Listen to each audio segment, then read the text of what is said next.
Good morning, everybody. It's another beautiful day, sorta, on the PCT this morning. I think I talked about this yesterday. There's a little bit of a closure of the trail due to an endangered species of frog.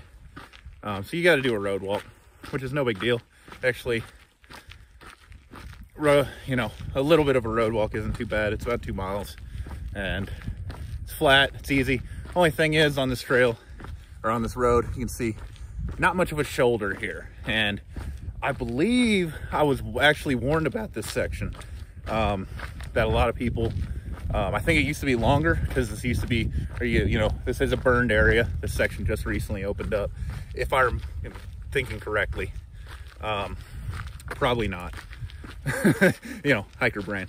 But if I am thinking correctly, remember, you know, kind of guessing right from the information I was given, this section used to be a lot more closed. Used to be a lot longer road walk. You had to go through like tunnels and stuff on this trail or on this road. Now it's not nearly as bad.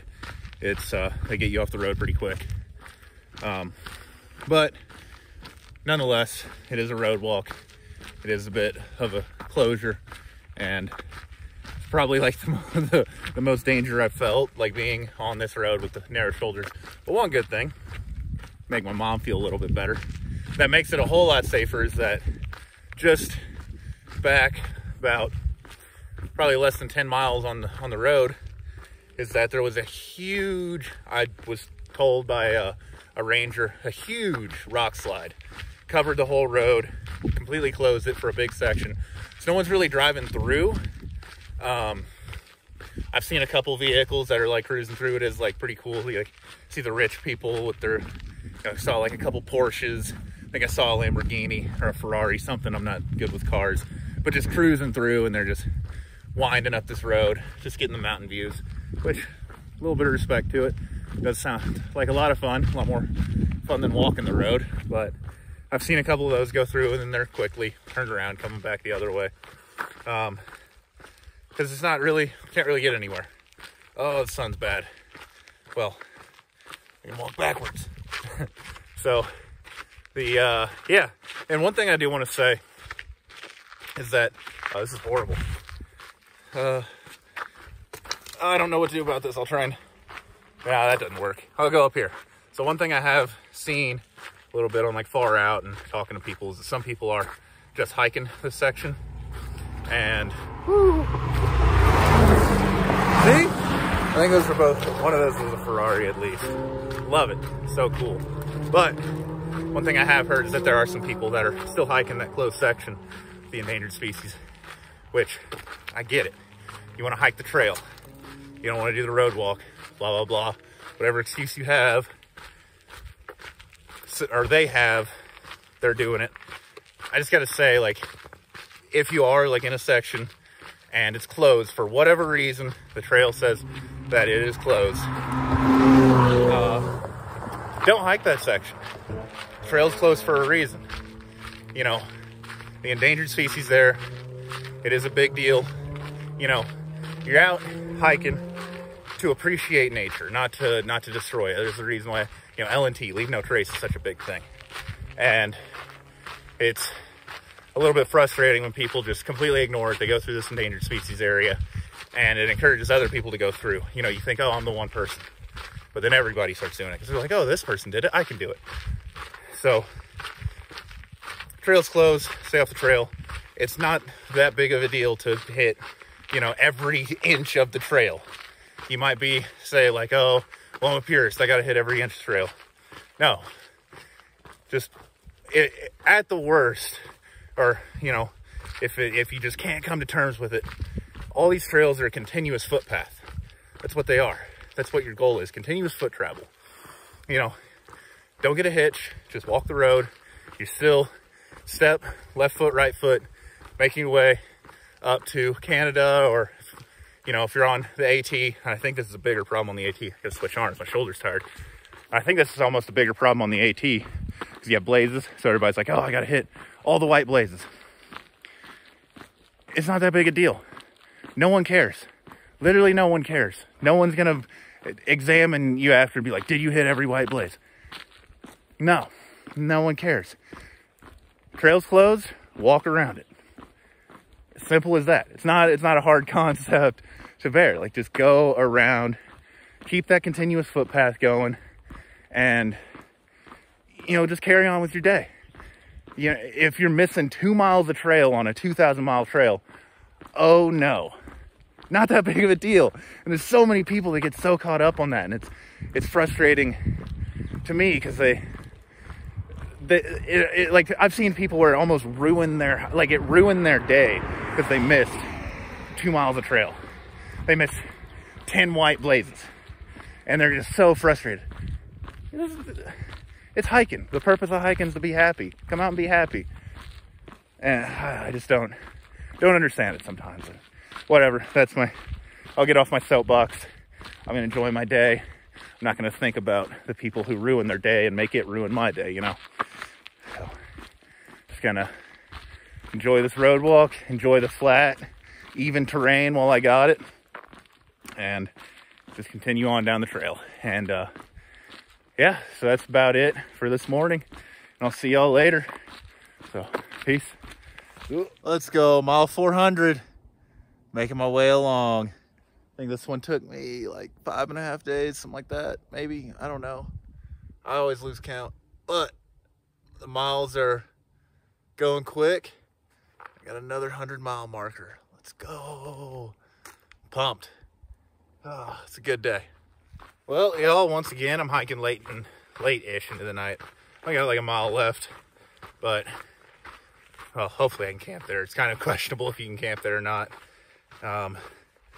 And I'm pretty tired. My brain's not all here right now. I think I might have done my first marathon of the PCT today. Not real sure. I don't know exactly how far I've gone. But I believe it was over a marathon. That's pretty cool. Still feeling all right. Kind of just like wanted to stop, took a little break, pushing on. Where I'm going, it says that you can order pizza to the spot, but it's like a 30-mile drive for the delivery driver. So I'm hoping I get there and there are some people that are putting in a big order together, and I can just jump in on it and be like, you know, also order, because I don't want to order on my own, and I don't know if there's going to be signal down here. Some people said there was, some people said there wasn't. Kind of doubt with T-Mobile that I will have signal, because I usually don't in places where it's like, maybe you will, maybe you won't. I usually don't. So, yeah. Fortunately, there is like water there, and I think even if you can't camp there, it's like probably one of those things where you can walk like 100 feet and go and camp somewhere else, as long as you're not on like the specific property. So that's about it for the night. I haven't really looked at tomorrow too much. I think I'm getting into a bit of a dry section where there's not much water, but I mean, it's Southern California desert. I don't know why I expect any different. So that's it for the night. Pretty tired, and I'm ready to be done hiking, and I'll see y'all in the morning. Good morning, y'all. It's another beautiful day on the PCT. Actually on the PCT today. And last night was good. I'm kind of at a loss. I don't want to say like the same thing every morning over and over again, but well, that's what hiking is just repetition. Kind of gets boring, but at least you got new views every once in a while. It's the same thing over and over again. Just left foot, right foot, left foot, right foot. Over and over. But last night was a good night. Got in fairly late. Not like really late. Still got a decent night's sleep and everything. But one interesting thing, I met this guy. His name's Cheswick. Is his trail name. And he's doing the Great Western Loop. And I hadn't heard of it until recently, but it is essentially 3 through hikes and then a little extra all in 1 year. You do the PCT, most of the PCT, like 95% of it, most of the Pacific Northwest Trail. Then you do the Continental Divide Trail, do that one southbound, and then you go and walk from New Mexico and trek your way through what's left of New Mexico, Arizona, and California back to the PCT. And he's doing like 40-mile days. Insane. Like every day, 35 to 40 miles. And that's like his goal. Because he's trying to do it in under 200 days. And it's like over 6,000 miles. It's an insane, absolutely bonkers feat of hiking. That sounds horrible. Like, just insane. Like, there have not been many people to do that in one calendar year. And just talking to him about kind of how he plans his hikes and what he carries and how he eats, and like just a very, very interesting thing, you know, to kind of pick his brain of like doing these 40-mile days and how he does it and how he keeps at it. And, you know, I mean, that's like, lately I've been 20 to 25 mile a day person. And then soon, like pushing up to probably like 30s every day. And, you know, this just blows me away with how dedicated this man is to hiking. And, you know, just gets up at 4 every morning, starts hiking by 5, and then hikes sometimes until as late as 9 o'clock. That's just insane to me. So yeah, it's cool talking to him. It's really like, oh, the sun, I don't know how to block it. There we go. It's really the only thing, and you know, interesting that happened. Trying to get, if not to Acton, in the area of Acton today, just so I can go in. I don't even know if I like really need to do anything. I think I need to get a small resupply just so I can get on to, it's called Hiker Heaven. I think that'll be my next spot to stop.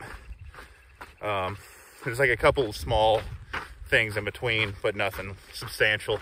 It's a little bit of a weird stretch of like really nothing for 100 miles. Like not really any like good towns to stay in. Like mediocre resupply, small amounts of water. It's like really just kind of a pain for the next 100. But hey, that's like 4 days at this pace, which is crazy. So I'm gonna try and do that in 4 to 5 days, and hopefully be there before the weekend. So that's all I got. See y'all when I see something cool, and hopefully not the sun blinding you and making my video look terrible, but I guess that happens. So until later.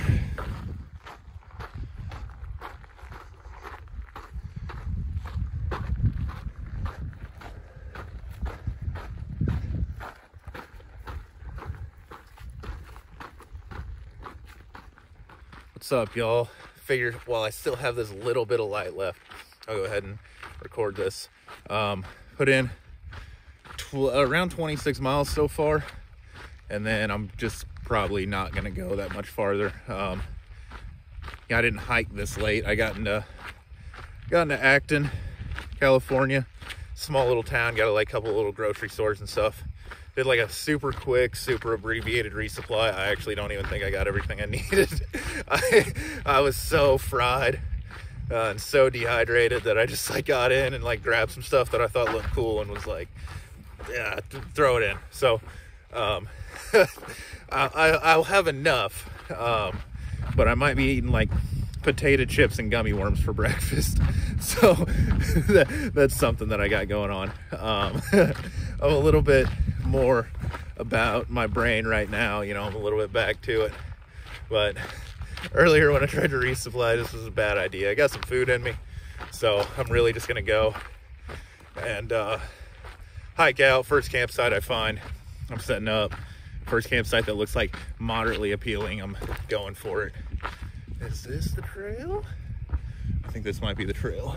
I'm walking down the road because I got a lift. It's been so difficult to get a hitch lately, and couldn't get a hitch, so I just like threw a shot in the dark and ordered a lift, and luckily somebody actually came and picked me up. So nice little sunset in the background, or what's left over of the sunset. So yeah, it's pretty much what I got going on right now. I'll see y'all in the morning, and hopefully I can, you know, get up a little bit earlier than usual and start hiking, which I have been doing a little bit better at actually getting up. So until the morning, I'll see you then.